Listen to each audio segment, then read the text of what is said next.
Ito magiging memorable to sa'yo, itong lugar na to, kasi dito ka ulang-ulang matututo sa pagdadrive, no? Okay, so approaching na po kami sa Rotonda dito sa Barangay Talisay, kung saan kami mag-aaral ng driving. Okay, so observe lang. So diretsyo lang ang diretsyo natin, kaya wala tayong signal light. Okay, so nandito na po kami sa Barangay Talisay, kung saan yung area na nag-aaral ng driving. Maraming driving school, yung pinakaikutan namin. Okay, so Neng, nandito na tayo sa Barangay Talisay, kung saan ito magiging memorable to sa'yo, itong lugar na to, kasi dito ka ulang-ulang matututo sa pagdadrive. Now, ngayon, bago tayo mag-start ng ating gagawin o lesson natin sa driving lesson, syempre, remind muna kita. So tulad ng sinabi ko kanina, nung nasa opisina pa lang tayo, sa school pa lang tayo, hindi natin tatandaan na ang driving, kailangan dito bilang isang driver, kaya kailangan ng mga techniques as a defensive driver, kailangan matutunan mo yun, no? Kailangan maintindihan mo kung ano ba talaga ang pagiging isang defensive driver. Okay, syempre nag-uumpisa palagi yan sa sarili natin, yung disiplina sa sarili. Pangalawa, sa sasakyan, yung pag-aalaga sa sasakyan. Okay? And then, syempre, yung pagpasok mo dito sa loob ng sasakyan, tulad ng mga safety procedure dito, na para ikaw ay maging ligtas talaga sa iyong pagmamaneho. Okay, good morning mga kuya. So, mayroon na naman tayong bagong tuturuan kung paano mag-drive ng isang automatic na car. Si Iris. Hi Iris. Hello po. Good morning. How old are you, Neng? 21 po. Okay, so ganito, Neng, no? Tulad ng pinag-usapan natin kanina, pakinggan mo lang lahat ng guidance si kuya. Sundan mo lang, no? At para mabilis mo ma-absorb o matutunan itong pagdadrive ng automatic na sasakyan. Okay? So, ready to go na tayo, no? Let's go!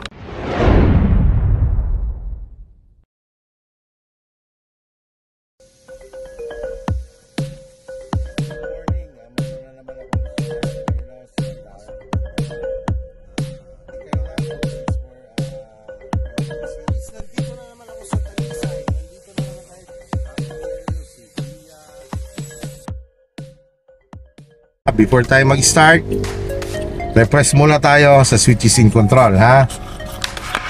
Okay, so ganito, patay mo si hazard. Yan. Okay, signal sa kaliwa, signal sa left, right, patay, passing light.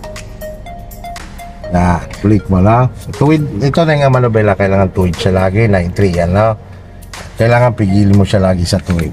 Sige. Okay, so ganito lang, no? Kapag mag-move ka na mo sa neutral lang. Release si handbrake. Lagay sa drive. Tapos huwag bibitaw sa brake, ano? Pag halimbawa lang naglilipat ka niyan, gear na yan, kailangan naka full brake ka talaga. Huwag mong bibitawan ang brake kapag naglilipat ka, no? Okay, sige. So move na tayo. Ito lang ang street or ito lang lane ang gagamitin natin. Hindi mo na siya sa drive mode. Mag-focus ka na sa unahan at management ng iyong manubela.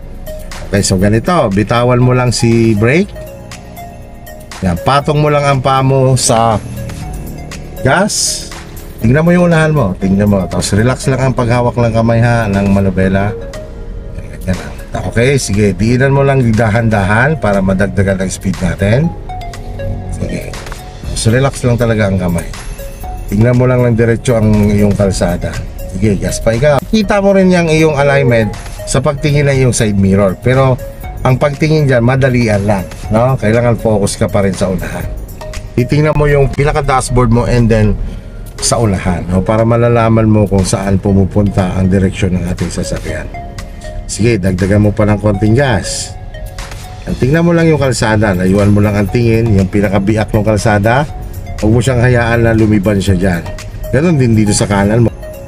Pag-apak naman ang brake, Neng, patong mo lang ang paa. Tapos gradual lang din, ha? Huwag kita ng proper braking. So kapag titigil ka, dapat may plano ka. Halimbawa, ang plano mo bago dumating dun sa likod ng dreams na yon o ng kotse ni dreams.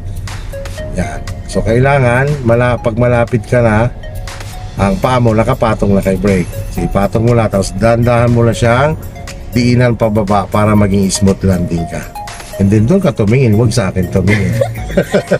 Ha? Kasi hindi naman ako ang kalsada. Pakinggan mo lang ako, pero sa kaulahan ka tumingin, ha? Okay, ngayon naman, Leng, tayo ay iikot. Magpo-full U-turn tayo.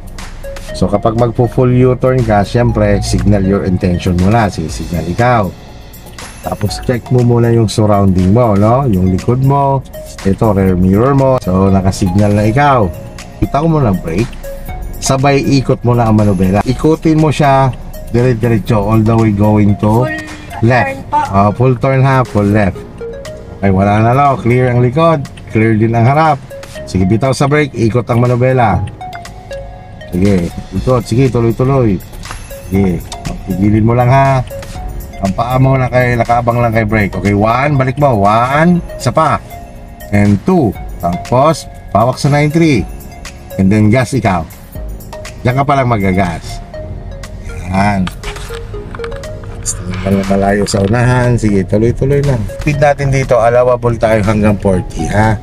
Pag alam mong lalagpas na ng 40, bitawan mo lang si gas, no? Iwas mo lang konti. Iwas mo lang konti. Sige, tuloy-tuloy lang gas. Iwas ng konti na. Sige, gas ikaw.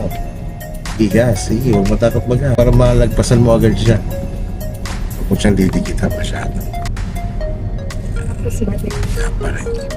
Babalik ka, syempre titingnan mo sa side mirror. Tingnan mo lang malayo, ha.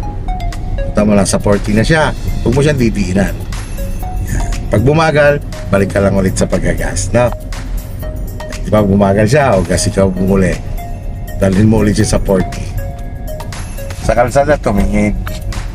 Side mirror, sorry. Diretso lang po. Oo, diretso. Okay lang, so challenge tayo, no? Gagawin mo ngayon, iikot tayo na hindi na kita dinidiktahan, ha? Titignan ko kung natandaan mo lang agad, ha? Observe lang, alam mo lang gagawin mo sa manubela mo. Basta lang isipin mo lagi kapag umiikot ka, huwag ka magagas. Ang paa mo nun nakaabang lang kay brake, ano? Paa mo lang kay brake, nakaabang lang. Para pag bibili siya, malalayan mo. Yan, saka ka lang magagas kayo. Very good. Aware ka na sa mga kantuhan. Bago magkanto, slow down. Sa ang isang driver na maingat, ikot ang mata niya sa paligid. Likod, harap,